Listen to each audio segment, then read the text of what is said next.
অসহায় পরিবারের মাঝে রেড ক্রিসেন্টের কোরবানির মাংস বিতরণ।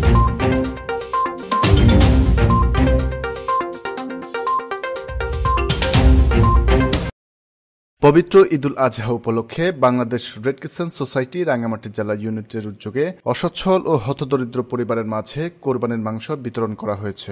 বুধবার দুপুরে রাঙ্গামাটির রেড ক্রিসেন্ট ইউনিটের কার্যালয় হতে শহরের 85 দুস্থ পরিবারে 1.5 কেজি করে এইসব কোরবানির মাংস বিতরণ করা হয়।